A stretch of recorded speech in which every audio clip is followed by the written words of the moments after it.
ज्यादातर मैंने मोहब्बत पे ही लिखा है। जैसे आपने कहा छोड़ दिया था फिर बाद में स्टार्ट किए। हाँ। तो ऐसा तो नहीं है कि मोहब्बत होने के बाद फिर से शुरू किए? तो यहाँ से यदि संदेश देना हो अपने लाइफ पार्टनर को तो क्या संदेश देना चाहेंगे? नमस्कार, आप देख रहे हैं गुप्त न्यूज। आज के पॉडकास्ट कार्यक्रम में मीडिया से हैं IPM news, title express, Friday समाचार और गुप्त न्यूज। प्रिंट मीडिया से हैं फ्राइडे समाचार और टाइटल एक्सप्रेस। आज हमारे साथ जो मौजूद कवित्री है उनका नाम है रितु माथुर। तो चलिए उनसे बात करते हैं। रितु जी, सबसे पहले तो हमारे चैनल में आपका स्वागत है और अपने बारे में बताइए। धन्यवाद। तो मेरा नाम रितु माथुर है, जैसे कि इन्होंने बताया, और मैं आभारी हूँ मेरे जैसे नए आर्टिस्ट को ये प्लेटफॉर्म देने के लिए। मुरादाबाद से मैं बिलोंग करती हूँ, उत्तर प्रदेश से, और थोड़ा थोड़ा लिखने की कोशिश करती हूँ। तो 4 लाइन से ही शुरुआत करते हैं, आपके 4 लाइन से। ठीक है। ज्यादातर मैंने मोहब्बत पे ही लिखा है। वाह, ये तो बहुत कम शायर हैं जो कि मोहब्बत को लेके चलते हैं। आजकल तो वीर रस में ज्यादा लोग डूब गए हैं, तो आप मोहब्बत पे लिखते हैं, तो मोहब्बत से ही शुरू किया जाए। जी, एक कविता छोटी सी मैंने लिखी थी, वो सुनाती हूँ कि सुबह से शाम होने हैं कि अब फुर्सत मिली उसको। वाह वाह, मुकम्मल अब हुआ रोजा कि अब इफ्तार हो जाए। क्या बात है। तुम्हें लगता है कि ये जाति धर्मों से डरूंगी मैं? वाह वाह, चलो फिर आजमा लो, इश्क सरे बाजार हो जाए। क्या बात है। ये आंखें थक चुकी हैं राह तकते ओ दीवाने सुन, हाँ। जरा चेहरा दिखा ये ना कहीं बीमार हो जाए। वाह वाह वाह। गई दर दर झुकाए सर करी मिन्नत तबीबों से, तबीब माने डॉक्टर, कि गई दर दर झुकाए सर करी मिन्नत तबीबों से कि कुछ ऐसी दवा दे दो उसे भी प्यार हो जाए। क्या बात है। धन्यवाद। तो आपका जो ये कविता लिखने का शुरुआत हुआ कब हुआ है? बचपन से या अभी फिलहाल? बचपन से, मतलब तुकबंदी कह सकते हैं, कविता तो उसको नहीं कह सकते कि बहुत शौक था स्कूल टाइम से। मतलब मंच का मुझे अनुभव स्कूल से रहा है, 8th 7th 8th क्लास से। और जैसे स्कूल में कॉम्पिटिशन्स होते हैं तो उसमें टीचर्स के लिए, स्टूडेंट्स के लिए ऐसे तुक भिड़ाना, कविता उसको नहीं कह सकते हैं। मतलब शुरुआत वहीं से हुई? शुरुआत वहां से हुई, फिर मैंने लिखना एकदम बंद कर दिया था। मतलब बिल्कुल था कि नहीं लिखना है। उसके बाद अभी फिर से शुरू हुआ। बीच में ऐसा हुआ कि हिंदी लिटरेचर से मैंने पढ़ाई की है, और जब पढ़ लिया तो लगा कि मतलब ये जो हम लिख रहे हैं तो कूड़ा है, इसको उठा के फेंक देना चाहिए। अच्छा। मैथिली शरण गुप्त की एक लाइन मैंने सुन ली थी कि केवल मनोरंजन ही ना कवि का धर्म होना चाहिए, उसमें उचित उपदेश का भी मर्म होना चाहिए। क्या बात। और वो उपदेश मुझे मिल रहा नहीं था अपनी कविताओं में, तो फिर मैंने लिखना बंद कर दिया। फिर लगा कि चलो जो आ रहा है, जरूरी नहीं है ऐसे थोड़ा सा इश्क मोहब्बत पे ही लिख सकते हैं, तो वही लिख के आगे बढ़ाते हैं इसको। तो अभी थोड़ा समय से दोबारा से। ज्यादातर लोगों का मानना है कि मोहब्बत होने के बाद कविता लिखा जाता है। जैसे आपने कहा छोड़ दिया था फिर बाद में स्टार्ट किए। हाँ। तो ऐसा तो नहीं है कि मोहब्बत होने के बाद फिर से शुरू किए? इसके बारे में मतलब ऐसा नहीं कह सकते। मोहब्बत तो हमेशा ही होती है। आप इंसान को इंसान बना रहने के लिए दूसरे के साथ, जरूरी नहीं है कि वो एक लड़का और लड़की तक वो बात सीमित नहीं है। वो तो मतलब आपके पेरेंट्स से भी, भाई बहनों से, पेड़ पौधे, मौसम, हर किसी से हो सकती है। तो अगर आप इंसान हैं, आपके सीने में दिल धड़क रहा है, तो मोहब्बत तो होगी, और तभी आप लिख पाएंगे। अगर आप प्रेम महसूस नहीं कर सकते हैं तो आप प्रेम लिखेंगे कैसे? तो आपके लिए एक कड़वा सवाल है कि मोहब्बत यदि हुआ है तो सबसे ज्यादा किससे हुआ है? सबसे ज्यादा किससे हुआ है? अच्छा, ये तो कड़वा सवाल है। लेकिन माँ से मैं कह सकती हूँ कि मुझे मेरी माँ से बहुत ज्यादा प्यार है, क्योंकि वो मेरी इंस्पिरेशन भी हैं और बहुत उन्होंने स्ट्रगल किया है लाइफ में अपनी, और हमें अच्छी लाइफ देने के लिए। एक 4 पंक्ति मैंने उनके लिए लिखी थी कि बचपन की बात है मैं छोटी सी थी, दिक्कत कभी स्कूल फीस की थी, कभी रोटी की थी। क्या बात। मन से दुखी होती थी पर चेहरे पे खुशियों का मुखौटा किया है, माँ ने मेरी भूख से समझौता किया है। क्या बात। तो बहुत उन्होंने अपनी जीवन में स्ट्रगल किया है और बहुत प्रेम मुझे उनसे है। बिल्कुल। जिंदगी क्या है? जिंदगी चलने का नाम जिंदगी है। चलते रहिए आप। तो जैसे चलती का नाम गाड़ी है। अगर आप चलते रहेंगे और रुकेंगे नहीं, आपके जीवन साथी की तरह है। आपकी जितनी अच्छी अंडरस्टैंडिंग लाइफ के साथ बैठेगी उतनी ही अच्छी आपकी कटेगी, आपको लाइफ कटेगी। मतलब ऐसा नहीं है कि कमियां जैसे है कि इंसान में होती है वैसे जीवन में भी आने वाली है। हम ये सोचे कि सारी चीजें परफेक्ट होगी लाइफ में, तो वो नहीं होने वाला। वो तो मतलब ऊपर नीचे तो हमेशा रहना ही है। यदि राजनीति की बात किया जाए तो उस पे भी कोई शायरी लिखते हैं या राजनीति में जाना चाहते हैं? राजनीति में मैं जाना नहीं चाहती हूँ। राजनीतिज्ञों से अब मेरा थोड़ा सा ऐसे मतलब उनके लिए बुरा फील करते हैं, क्योंकि इमोशनल इंसान मुझे लगता है कि मैं हूँ, बहुत जल्दी मुझे बुरा लग जाता है अगर कुछ ज्यादा बोले कि आपने ये गलत किया, ये सही किया, ऐसे करके, और उनको तो हर टाइम ऐसे सुनने मिलता है। प्लस कई बार उन्हें गलत काम भी करने पड़ जाते हैं। एक शेर मैंने सुना था कि सरहदों पे खिंचाव है, पता करो क्या देश में चुनाव है। वाह, तो क्या बात। करते हैं, करना पड़ता है उन लोग को, और वो हर किसी के बस की बात नहीं है उतना कठोर दिल रखना, और इसलिए जाना तो कभी भी नहीं चाहूंगी। लेकिन उनसे ऐसे कोई नफरत भी नहीं है कि ये राजनेता हैं तो इनसे कोई प्रॉब्लम है, ऐसा कुछ नहीं है। तो फिर मोहब्बत पे ही एक शायरी हो जाए। मोहब्बत पे एक शायरी और हो जाए। अच्छा, मैं लिखी है मैंने। शेर से शुरुआत करती हूँ। जॉन एलियट साहब मेरे बहुत फेवरेट शायर हैं। उन्होंने लिखा है कि मुझे मौत से डर लगता है। क्या बात है। मुझे मौत से डर लगता है, हाय मैं तुझसे बिछड़ जाऊंगी। क्या बात है। तो और एक मैंने लिखी थी, वो सुनाती हूँ कि रूठ जाना फिर घंटों बात ना करना। रूठ जाना फिर घंटों बात ना करना, इश्क में ये बड़ी खता होनी चाहिए।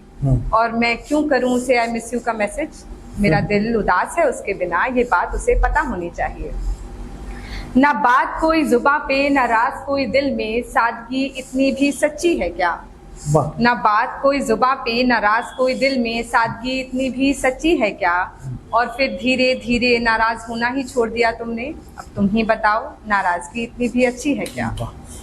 साथ रहना उसके अब मुकद्दर बन गया है, कोई खूबसूरत नाम रख दूं क्या इस एहसास का। साथ रहना उसके अब मुकद्दर बन गया है, कोई खूबसूरत नाम रख दूं क्या इस एहसास का। और फिर धीरे धीरे उसने कहा, जी भर के प्यार करना चाहते हैं तुम्हें, हम नादान खुश हो बैठे, अंजाम न सोचा जी भर जाने के बाद का। कोई कवि या कवित्री जो आपका सबसे फेवरेट हो? जैसे कि मैंने अभी बताया, जॉन एलियट साहब मुझे बहुत पसंद है। अगर और का नाम लेना चाहूँ तो मैं गालिब बता सकती हूँ कि वो बहुत गहरा लिखते हैं, बहुत अच्छा लिखते हैं। इतना ज्यादा गहरा कि कई बार समझ भी नहीं आता, थोड़ा सर्च करना पड़ता है। नई जनरेशन्स में भी कुछ शायर हैं जिन्हें मैं बहुत सुनती हूँ। एक कुशल दौनेरिया शायर हैं, वो नई जनरेशन के बहुत अच्छा लिखते हैं। इशिका चंदेलिया हैं, बहुत अच्छा लिखती हैं। और भी बहुत है, सबके आप नाम नहीं ले सकते, इंस्पिरेशन सबसे। तो आपके लिखा हुआ नए जनरेशन के लिए कुछ शायरी हो तो?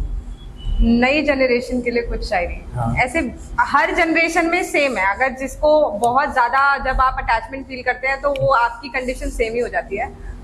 तो ऐसे कोई पर्टिकुलर नई जनरेशन के लिए तो नहीं बता सकती हूँ, लेकिन मैं अपना लिखा हुआ आपको सुना सकती हूँ अगर आप कहें तो। 1 मिनट में बताती हूँ आपको, ठीक है। एक थोड़ा सा मजहब के ऊपर मैं सुनाती हूँ कि बहुत ज्यादा हिंदू मुस्लिम की हवा चल रही है आजकल हमारे देश में बहुत ज्यादा। तो उस पे लिखा था कि मजहब को दीवार बनाकर नफरत बोई जाती है, भारत में आज विविधता की पहचान खोई जाती है। वो पी के पूछता है ना, दिखाओ कहीं ठप्पा है क्या। क्या बात। मंदिर में बैठे अल्लाह, मस्जिद में गणपति बप्पा है क्या। सवाल ये मन में है मेरे, पर पूछने से डरती हूँ, लेकिन अब तो पूछ लिया वो सुन लेंगे, तो चलो मैं मरती हूँ।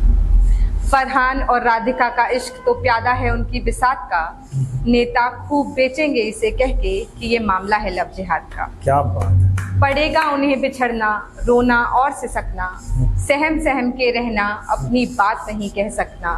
नफरत करना, बिगड़ना तुम, मत आपस में खैर रखना, मजहब ही सिखाता है आपस में बैर रखना।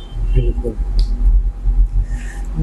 सुनते हैं कि नए जनरेशन के लोग प्यार में ज्यादातर मतलब अपने आप को बर्बाद कर लेते हैं, ये कहाँ तक सही है? ये बिल्कुल गलत है। प्यार में अपने आप को बर्बाद कर लेना, कहीं से भी किसी भी चीज में अपने आप को बर्बाद कर लेना, लाइफ आपको एक बार मिलती है, दोबारा नहीं मिलने वाली। किसी को मतलब ऐसे कोई स्टैम्प पेपर पे नहीं लिख दिया है कि आपका पुनर्जन्म होगा ही होगा और अच्छी लाइफ मिलेगी। तो एक बार की लाइफ को वेस्ट नहीं करना चाहिए। मुझे लगता है नई जनरेशन के साथ थोड़ा प्रॉब्लम ये है कि एक्सपेक्टेशंस ज्यादा हैं कि वो चाहते हैं कि आपका पार्टनर परफेक्ट हो, लेकिन ये समझने की जरूरत है कि पार्टनर परफेक्ट नहीं हो सकते, आप भी नहीं है, कोई भी नहीं हो सकता। और कल ही मैंने एक शेर सुना था वो मैं आपको सुनाती हूँ। किसी अनजान शायर का शायर मुझे याद नहीं है कि वो अच्छा है तो बेहतर, बुरा है तो भी ठीक है। वो अच्छा है तो बेहतर, बुरा है तो भी ठीक, मिजाज इश्क में ऐबे यार नहीं देखा करते। क्या बात है। तो आपको तैयार रहना चाहिए इस बात के लिए कि वो जैसे भी आपको उनके साथ एक कदम आप चलेंगे, 4 कदम वो चलेंगे, वाइस वर्सा भी, तो ही लाइफ कटेगी। आपको कभी किसी से धोखा मिला है? धोखा मिला है को मतलब मैं ऐसे कोई पैरामीटर नहीं है जिससे आप डिफाइन कर सके कि धोखा ही है या कुछ। तो हाँ, शायद दिया भी होगा, मिला भी होगा, ऐसे वाला है। लेकिन नहीं, आपको फील हुआ हो कि उसने हमें धोखा दिया? धोखे जैसा सही बताऊं तो इतना फील नहीं हुआ कि धोखा दिया है टाइप, ऐसे तो नहीं है। अच्छे लोग मिले लाइफ में, दोस्त अच्छे मिले, ऐसा धोखे वाला। आपका सबसे फेवरेट दोस्त कौन है? सबसे अच्छे दोस्त कौन है? सबसे अच्छे दोस्त कौन है, ये एक शेर से मैं बताना चाहूंगी आपको। मनोज मुंतशिर साहब का एक शेर है, बिल्कुल। और उसको थोड़ा मोल्ड करके सुनाती हूँ कि मेरी शान जिंदा है, राखी की वो कलाई जिंदा है। वाह वाह। मेरी शान जिंदा है, राखी की वो कलाई जिंदा है, कयामत भी आ जाए तो मेरा क्या बिगाड़ लेगी, मेरा भाई जिंदा है। वाह। तो मेरा फेवरेट और मेरा जो सबसे अच्छा दोस्त है वो मेरा भाई है। बचपन से मतलब हम स्कूल में साथ जाते थे, सारे मतलब गलत काम सही काम सब साथ किए हैं। और मुझे याद आता है वो वाकया कि LKG क्लास में वो पढ़ता था और रोता था कि मेरी दीदी को बुला दो क्लास में। अच्छा। और जब मैं बड़ी होके दिल्ली आई अपनी थोड़ी पढ़ाई लिखाई करने, तो वो मुझे फोन पे पूछता था कि कोई दिक्कत हो तो मुझे बताना। तो वो जो मतलब वो बॉन्ड फ्रॉम कि कोई दिक्कत हो मेरी दीदी को बुला दो, टू कोई दिक्कत हो तो मुझे बताना, ऐसे वो मेरा छोटा भाई है पर ऐसे वो मेरा बाप है। तो वो मेरा सबसे अच्छा दोस्त है। तो इस कविता में आपके फैमिली से कितना सपोर्ट मिल रहा है कि आप कविता लिखो और मंच पर करो? पूरा 100% सपोर्ट मिल रहा है। मतलब अभी भी ये बहुत दुख की बात है कहने के लिए, लेकिन कोई भी सक्सेसफुल लड़की के लिए, महिला के लिए, उसके घर से सपोर्ट होना, उसके भाई का, उसके पिता का, उसकी माँ का बहुत जरूरी है। तो अगर उनका सपोर्ट नहीं होता कि ये नहीं करना है या नहीं जाना है, तो वो बहुत गलत बात हो जाती है। लाइफ पार्टनर का सपोर्ट बहुत जरूरी होता है। मेरी रिसेंटली शादी तय हुई है और जो मेरे लाइफ पार्टनर है उनको भी कोई किसी भी चीज से दिक्कत नहीं, 100% सपोर्ट है हर चीज में कि हाँ ठीक है तुम्हें जाना है, ठीक से जाना और ये करना वो करना। तो बहुत जरूरी है सपोर्ट और मुझे मिल रहा है, इसके लिए मैं बहुत खुश हूँ। तो यहाँ से यदि संदेश देना हो अपने लाइफ पार्टनर को तो क्या संदेश देना चाहेंगे? अपने लाइफ पार्टनर को संदेश देना हो तो अच्छा, ये डिफिकल्ट हो गया, गलत बोल दिया मैंने, ठीक है। एक कविता मैं उनको सुनाना चाहूंगी। अरेंज मैरिज हो रही है मेरी, बिल्कुल, और अरेंज मैरिज सेटअप पे एक कविता मैंने लिखी थी। हाँ। मैं सुनाती हूँ, एक सेकेंड।